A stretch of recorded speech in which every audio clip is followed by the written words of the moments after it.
Sorry about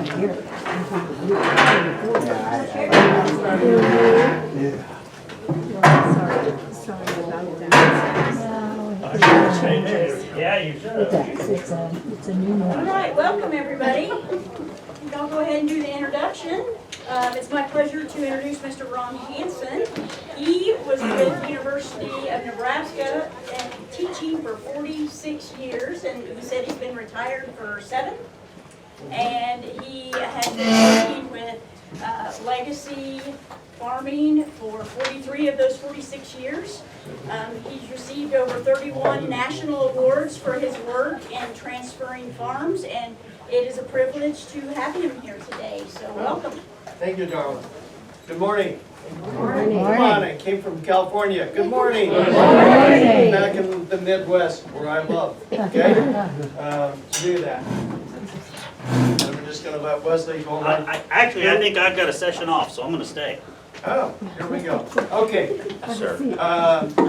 Okay. You If I recording had this, my, do you know? I think I might have bumped it with my foot. I would lock the door to this room right now, I'm sure. and I would spend my entire day with you. It's still good? Okay. I just wondered. And if you Thank allowed you. me that opportunity and that privilege, there's a Missouri farm and a Missouri family that I would save. And I mean that. This topic of ownership succession is no easy journey. A lot of difficult, challenging questions within a family. And I'm just going to just barely touch on what I would really like to share with you today. All right? So that's why I made the handout. And I'm going to show you how to get in touch with me. And we're going to go full speed. All right? Everybody with me? Okay. Topic this morning: avoiding the mistakes of a farm succession planning train wreck. Interesting title. And my focus will strictly be on the family dynamics, the family issues. I'm going to talk about the things that most families never want to talk about, never want to admit, never want to discuss. But those issues are there. And if you don't work through it and resolve it and find solutions and guidelines, that train wreck is bound to happen. Now I know this only happens in Nebraska, right? There's never been a family train wreck in Missouri, right? So let's talk about those Nebraska people, where I spent 46 years, all right? One of the things that I have learned and observed in my 40-some years working with families, most multi-generation family operations start out with the very best of intentions.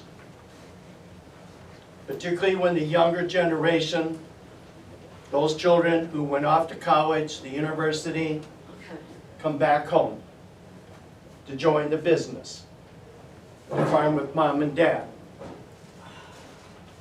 Or family members set up a partnership or an agreement, whatever it may be. Most families start out with the very best of intentions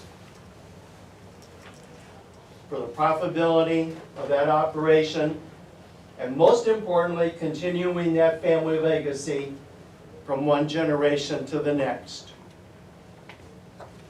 But it doesn't always happen.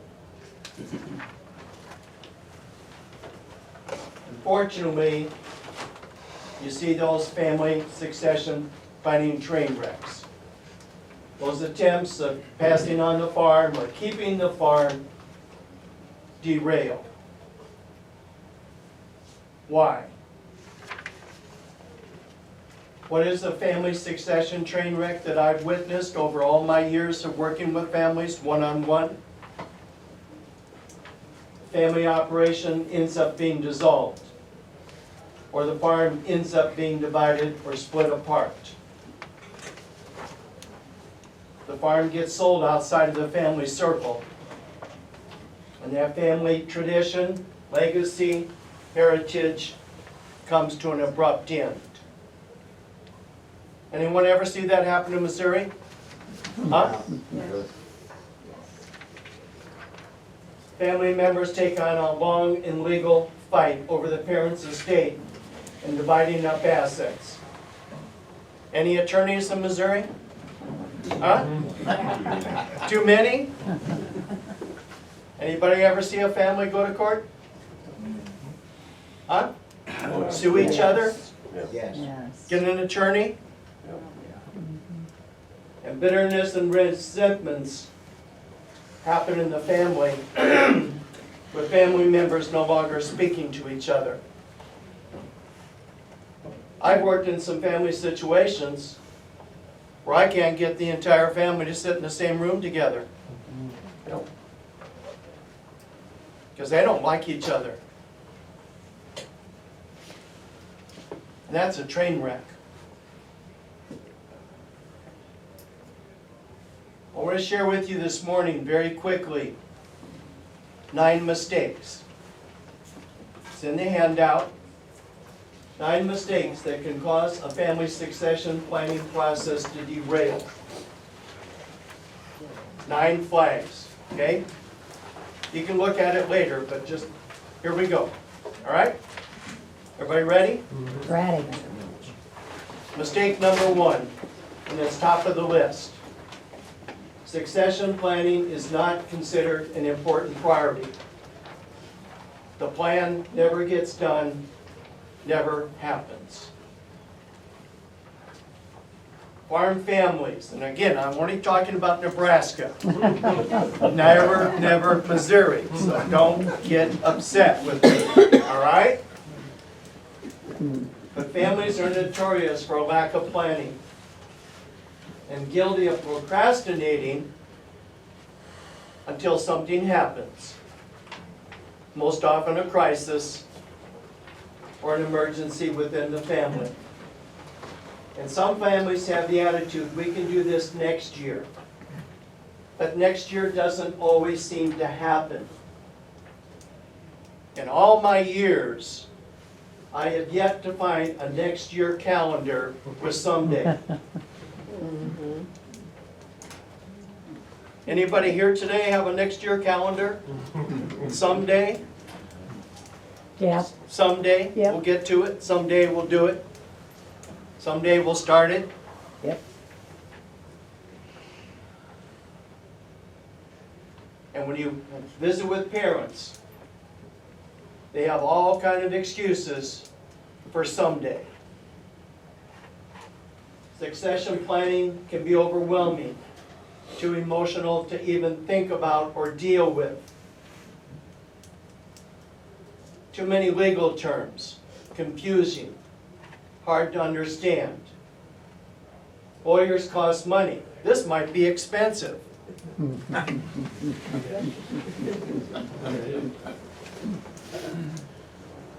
I'll never devise a plan the entire family will be happy with, so why try?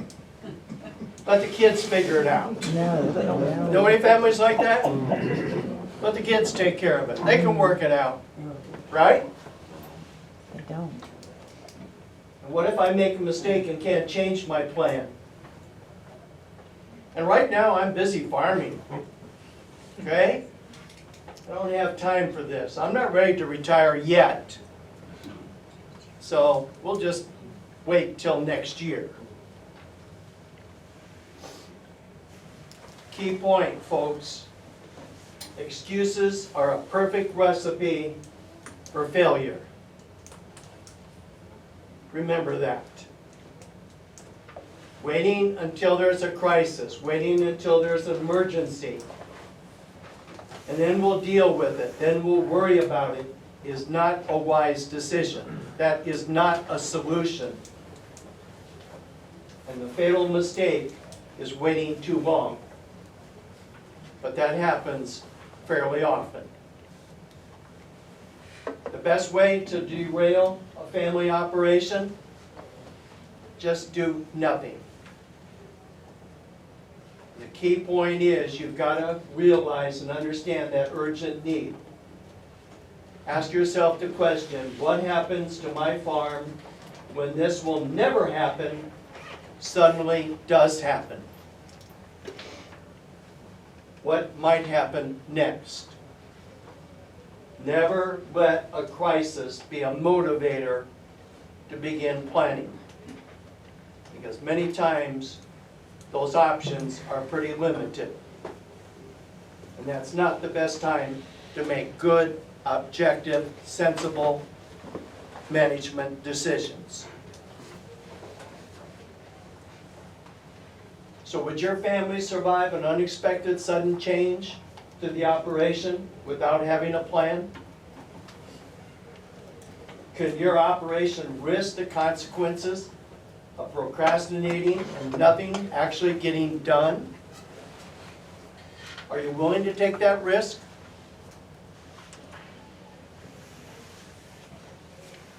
Is your operation prepared with a transition plan?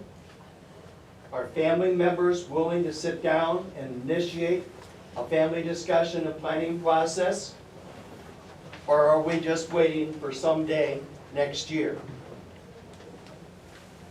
Key point to remember, people change, situations change, circumstances change, things just happen. And many times, unfortunately, they happen when you least expect it. So you've got to have that plan and have things discussed and worked out and agreed upon. You've got to have a sense of urgency. You've got to make it a priority and make sure that things happen. And you've got to set deadlines. For those of you coming this morning looking for solutions, you've got to have deadlines. Because goals without a deadline are nothing more than hopes and dreams. And that's a commitment, and that's a priority to make it happen. A key point that I want you to understand this morning is the succession plan is what can happen before your death. You are the one in charge. This is your plan. Your farm, your family, your estate. An estate plan is what is going to happen after your death. And if you don't have things worked out and planning in place and things agreed upon, I can guarantee you that IRS and the state of Missouri have a plan. Yeah, yeah. And it may not be the plan you want. Okay? I know you probably don't believe me, but you know that 47% of individuals die without a simple will? Did you know that? Almost half of individuals, when they pass, die without even a will. And when that happens, you're not in control. Somebody else is going to determine what happens to your assets, your farm, your estate, whatever it might be. That's a key point to understand this morning, folks, please. That's the importance and urgency of succession planning. Because it's what can happen now while you're still living. Your wishes, your plans, your intentions. Let's make sure it happens the way we want it. As I mentioned a moment ago, succession planning is a journey in your life. There are no shortcuts, no quick solutions, no easy answers. Every family that I have worked with and counseled with is unique. Every family has a story to share. And problems and issues do not disappear. And And you've got to have the courage and the commitment to tackle those issues and get things worked out and resolved. And that's all the more reason to begin planning now, not someday later. Mistake number 2. Family members avoid admitting and never want to reveal their real-life personal issues within the family itself. Most families attempt to avoid family confrontations, and most often tend to sidestep the real problems.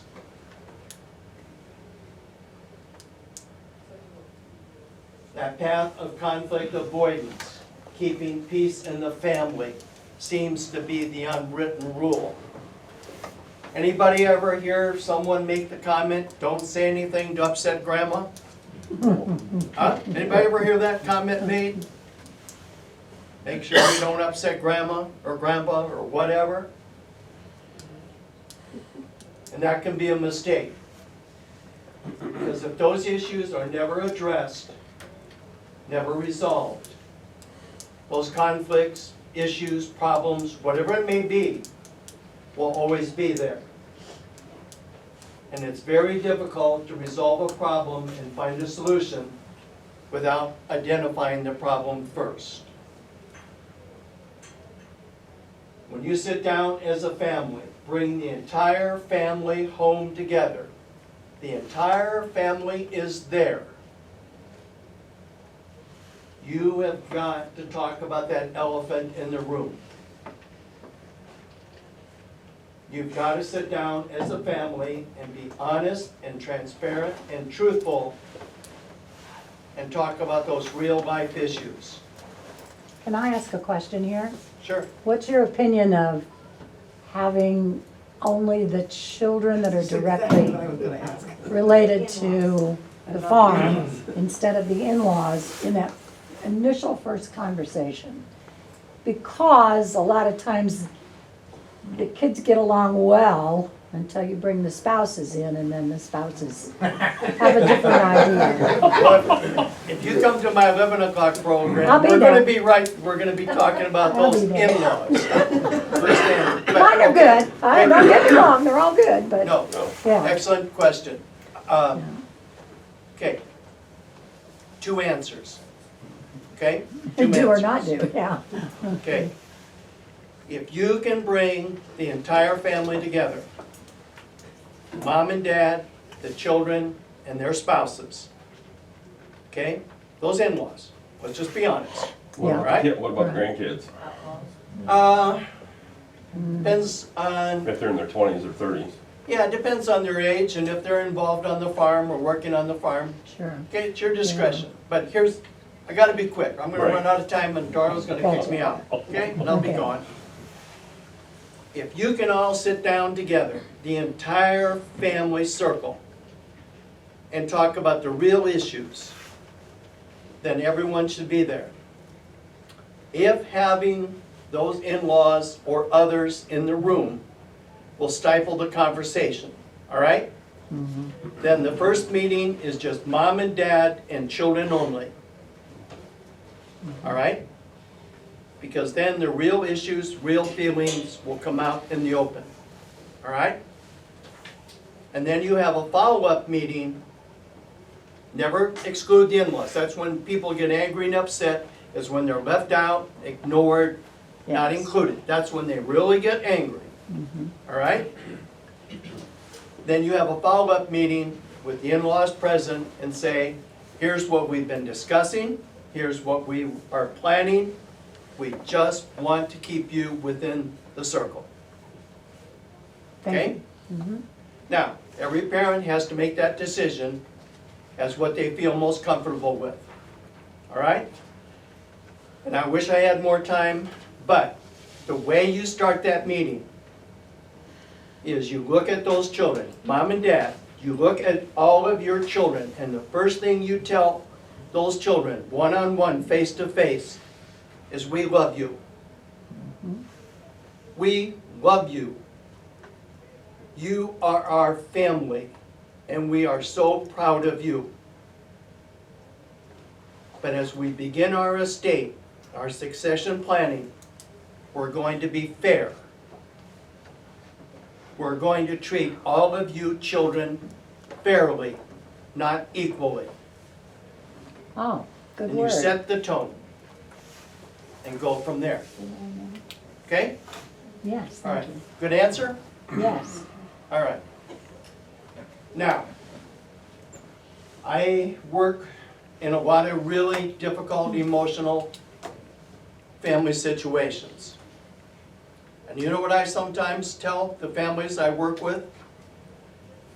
When you have one of those family meetings, you have got to simply tell those children, we're going to have a come to Jesus meeting.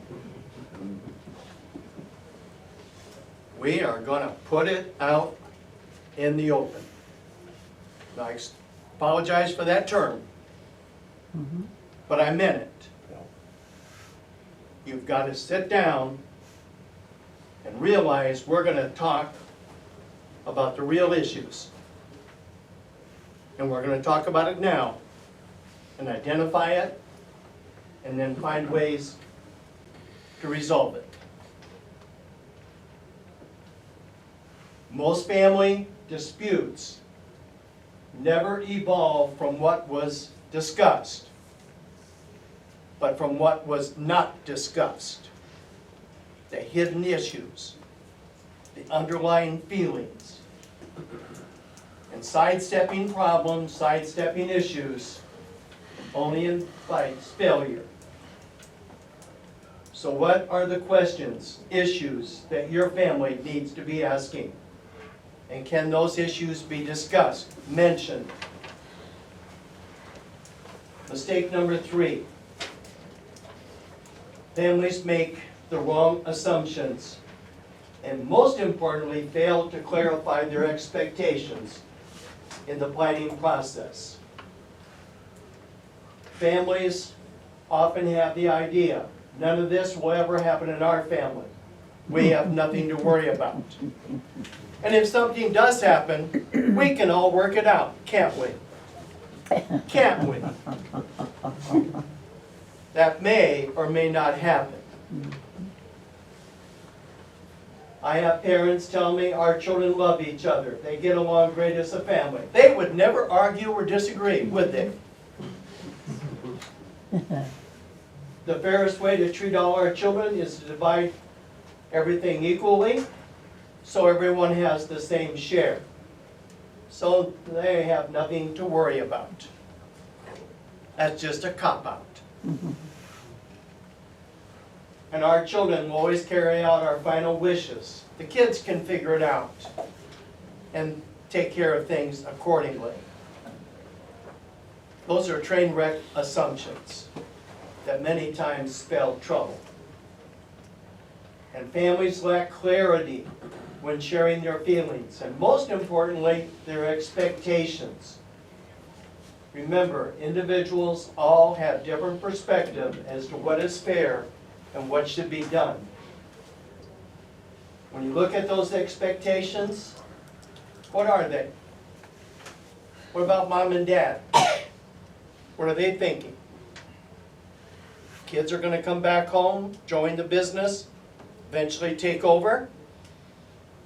Or do we just now have a bunch of free extra help? What about mom and dad, the parents? Is mom thinking, wow, the kids come home, they can relieve some of the workload, now we can travel, now we can do things, we can spend more time together?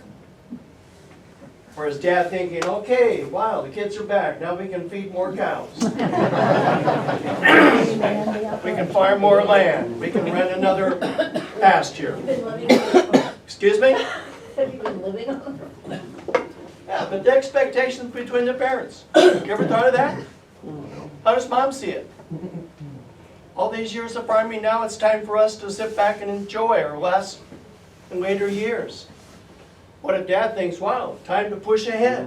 Here we go, come on. The adult children, what's their expectation? Are they thinking I can come home, work, prove my worth.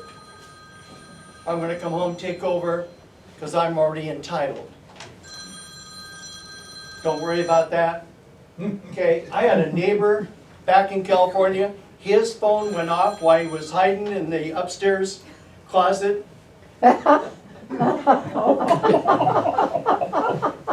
Very nice funeral. That was unfortunate timing, hiding in that bedroom closet upstairs. Okay.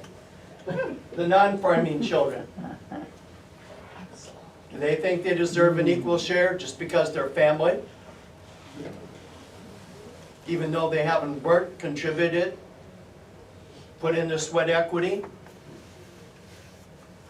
What's their expectation? For my farming brother, my farming sister certainly deserve this because they're the ones that have been there, helped, contributed, never left. What's their attitude? And then what about those pesky in-laws who have now joined this business, this farm? Key mistake. Never assume you already know the feelings of others without asking. Start that conversation to learn the real intentions. You've got to ask direct and relevant questions that promote constructive and meaningful conversations. And then most importantly, expect answers. Mistake number 4. Parents might pass on ownership, but they never let go of management control. You ever thought of that? Why is it so tough, particularly for dads, to let go? Simply because they worked so hard to get what they have. All the struggles, the tough years, financial years, hardships, weather, disasters, you name it. And they stayed, and they worked, and they kept, and they sacrificed, and they kept their farms, and they built. And we'll talk about that in the next program. And that's why parents many times hang on to too much for too long. And that's a very frequent and common mistake. Because the adult children may never have the opportunity to learn. And sometimes, believe it or not, parents actually set their children up to fail. I have seen that happen. Because the children never get a chance to be involved, to make decisions. And most importantly, make mistakes.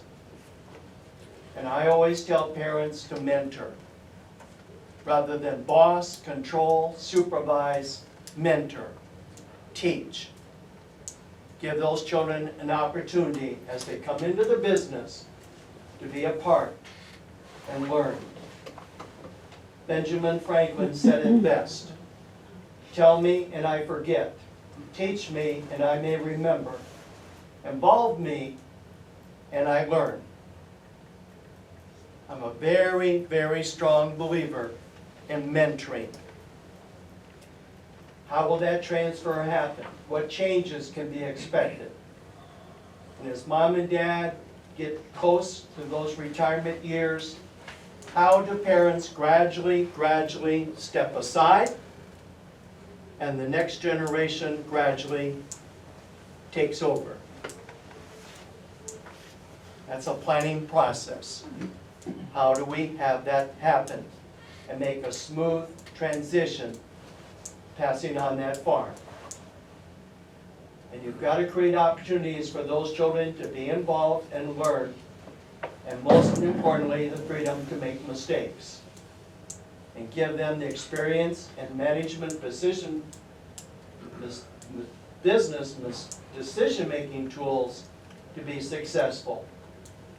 I always tell parents, the real trick, the real secret, is putting your children in a position to eventually take over and be successful. How do we do that? The older generation has the wisdom and years of experience they have been through the tough years, risks, and struggles of farming. The younger generation has the enthusiasm and energy, a new perspective, new ideas, new outlook. Just think what you could accomplish in Missouri if we put that and blended that all together as a family with the same goals, same visions to accomplish. Now, Darla was very kind in mentioning that during my career at Nebraska, I won 31 national teaching awards. Was I the best ag professor on campus? Heck no. My classes were the most fun. I taught 4 lecture classes every semester, okay, for 46 years. Every lecture class I taught, we had cartoons. Every lecture day, we had cartoon time, okay? I literally have thousands of these, and I brought a few of my favorites, okay? All right, everybody ready? Ready? Yes. All right, cartoon time. Here we go.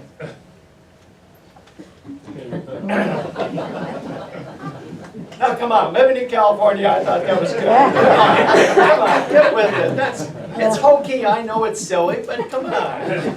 It's clever. It ain't a good sign when the vet shows up carrying a shovel. Come on. That happened?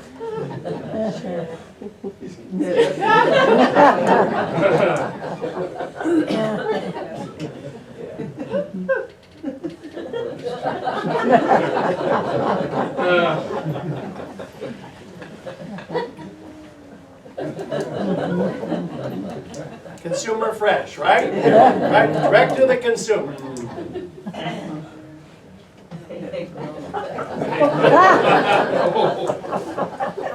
Christmas season's just around the corner, right? Right? Some of you will be having some of that homemade eggnog. I know you will. Come on. You've heard of cowboy poetry, but have you ever heard cow poetry? The poem is Distant Hills.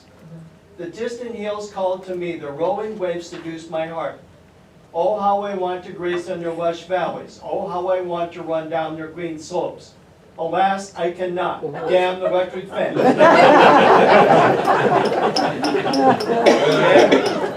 As I walked through the exhibit area last night and this morning, there's a lot of fencing companies, right? Right?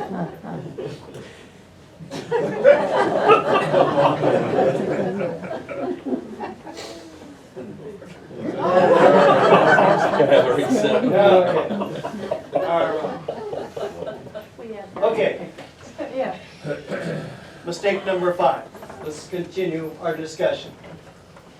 Families fail to identify and focus on their core values and lack a long-term vision when planning for their farm. So what's the intended purpose? What is it we need to accomplish? I always ask families, are we just passing on farm assets? Or are we passing on a legacy for the next generation? Anyone here today have a Missouri farm not for sale? That's an honest question. That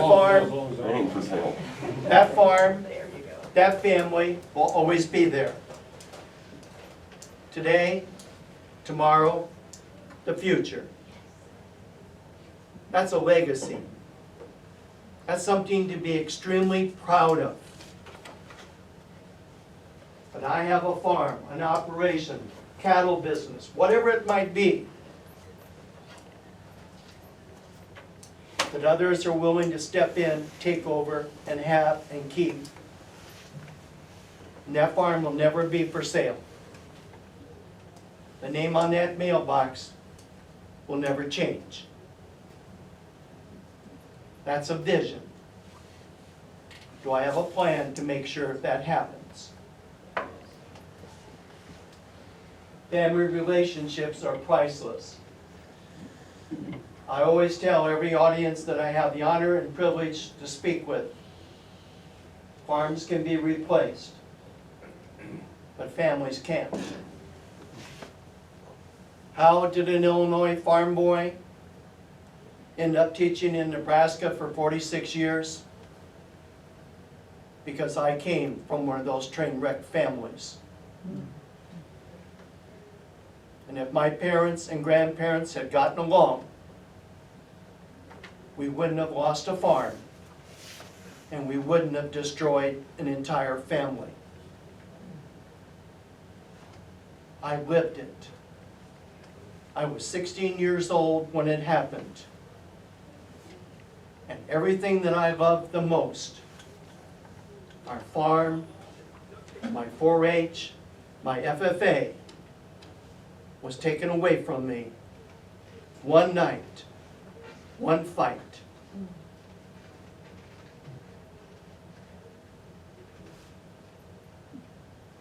Don't ever tell me about tears and regrets,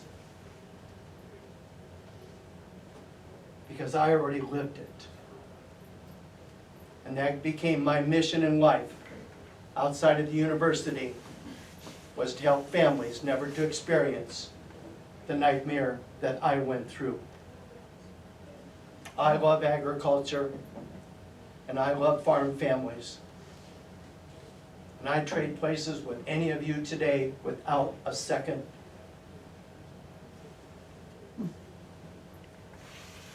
So does your family have a dream? What are your core values? What's the vision you have? Is there a farming legacy to preserve? And most importantly, do you have a plan in place to accomplish that? So what core values matter the most to you and your family? If I was spending the entire day with you, we'd be doing some homework right now. And I'd be making you sit down and write down the core values that are most important. I did that exercise just very recently. What are the family core values that have been most important to me? And I came up with 13.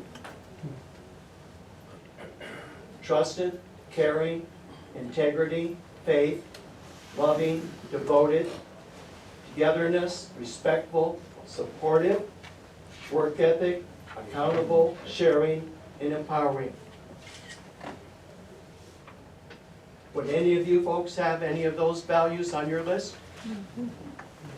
Are they important? Is that in your handout? No, it's not, but it should be.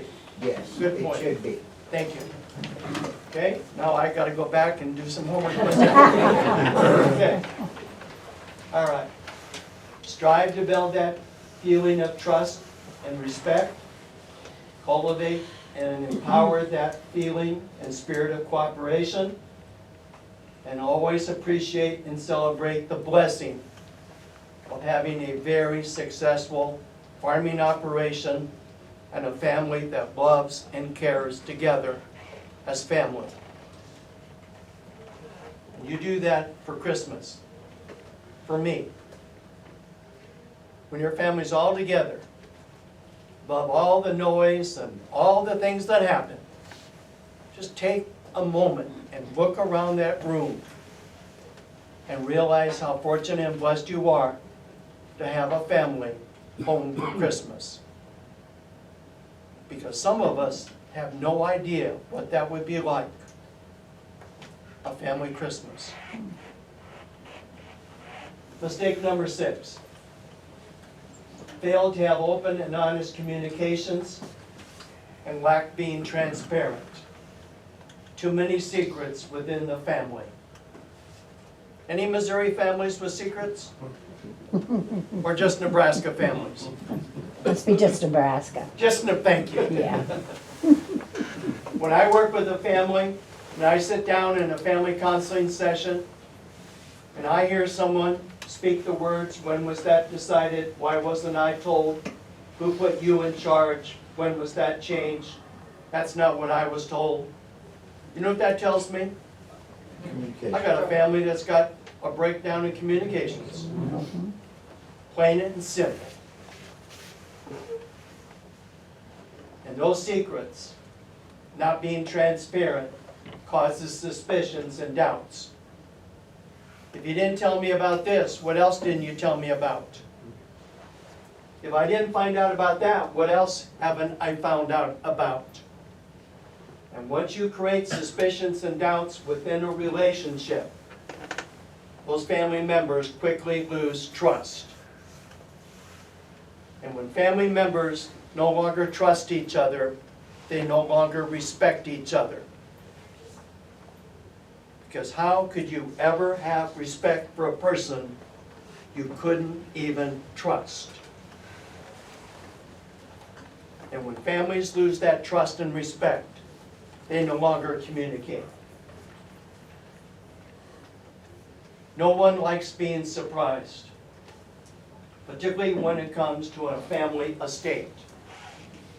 I've seen situations where funerals have brought a family closer together, and I've been involved in situations where that funeral tore a family apart. And all they did was read the family will. No one likes being surprised. And if someone's not willing to discuss things, not willing to put things in writing, that should tell you something. Why the secrets? What are you trying to hide? And the success or failure of an operation really depends on the ability of that family to communicate as well as be transparent. Being truthful, never deceitful, proves success. Openness and honesty always earn the respect from others because it builds trust. And you need that to have meaningful and constructive conversations. Secrets and the lack of transparency quickly destroy trusting relationships and break down family communications. In all my years of working and dealing with farm families, I have yet to meet a strong family with secrets. Because what do secrets accomplish? Yeah. All voices need to be heard. So my question is, are your family members all willing to sit down together and begin talking and sharing together? And is everyone willing to share their feelings and concerns openly and honestly with each other? So just remember to communicate, communicate, communicate, and then communicate. Never underestimate the power of open and honest communications. What if the family members can't agree? What if they can't get along? What if certain family members refuse to cooperate?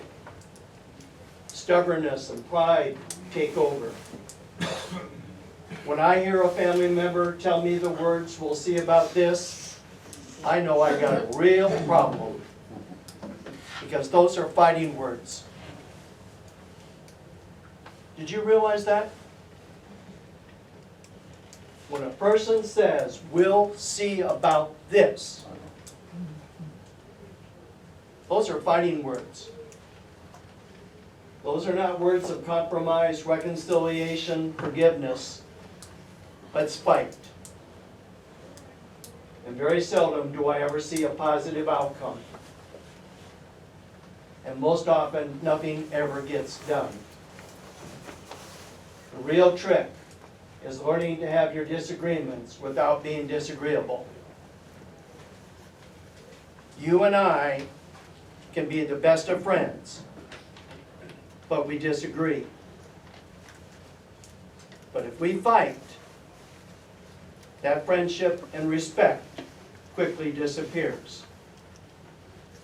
There's a world of difference, folks, between disagreeing and fighting. Remember that. Mistake number 4, they failed to execute their plans and never followed through. Avoid the trap of just talking and talking about it and nothing ever getting done. Have the courage and commitment to make the tough emotional decisions. Be decisive, no second guessing. Always move forward. And just remember, planning and implementing are the keys to success for succession planning. And that takes commitment and taking action. A plan that's never executed will accomplish nothing but added frustration and stress. So have that first family meeting, make that first appointment.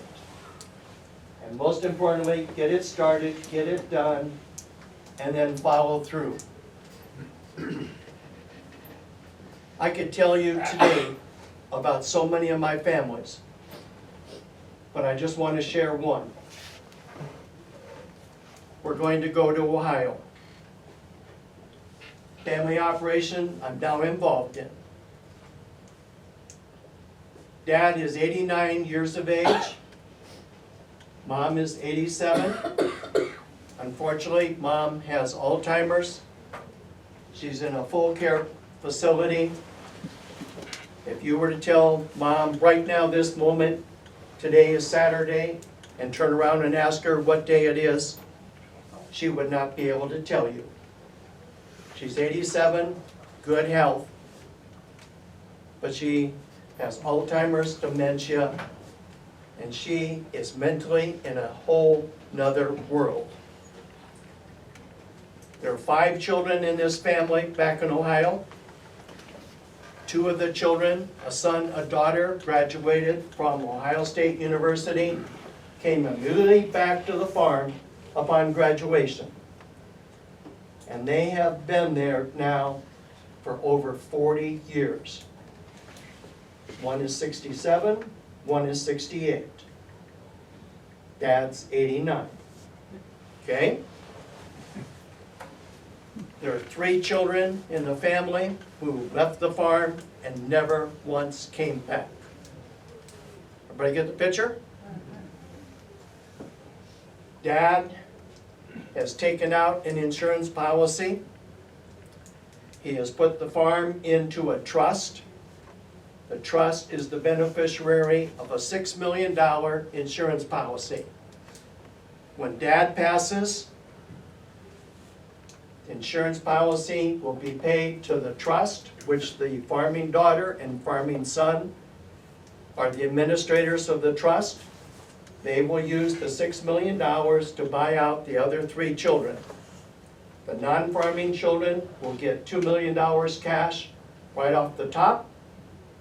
And the farming son and farming daughter, who have given their entire life to this farm, will now have the farm.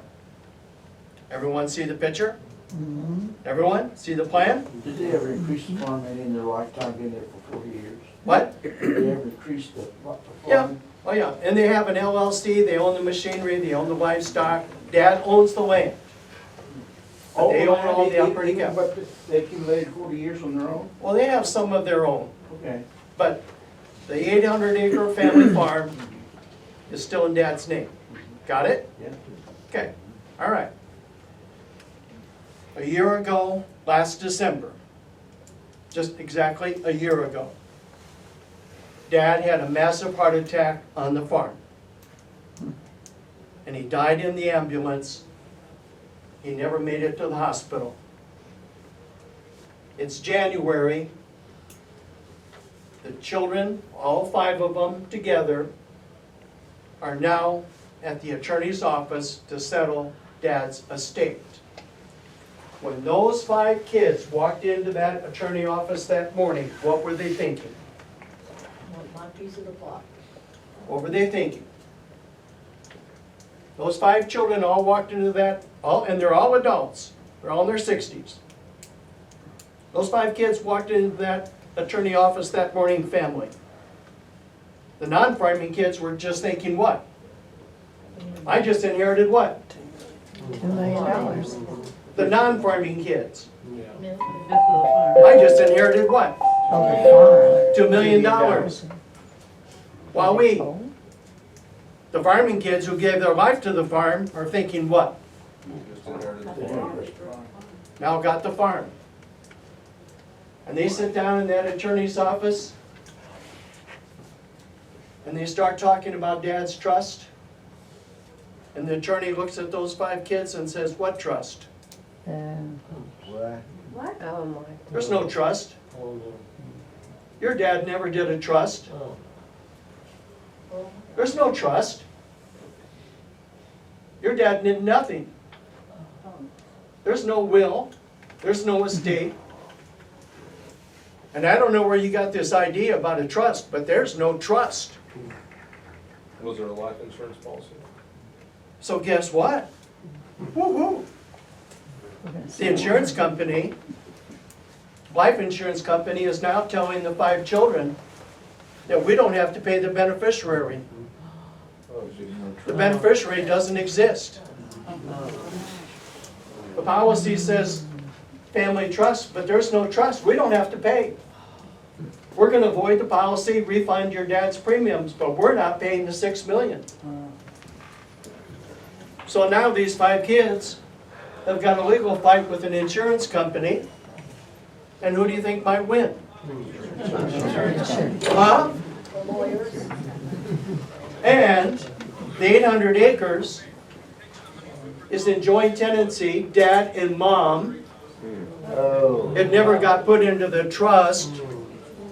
No beneficiary. So when dad took his last breath in that ambulance, guess who inherited the farm? Mom. And where's mom? Yeah, she's in a full care facility with dementia and Alzheimer's. And because the kids were arguing in the courtroom in front of a judge who was going to pay mom's bills, the judge said, enough of this, I've heard it. And he appointed a court attorney to be the consecutor of mom's estate. And when mom dies, that farm is going to get divided how? 5 ways. 5 ways, equal shares.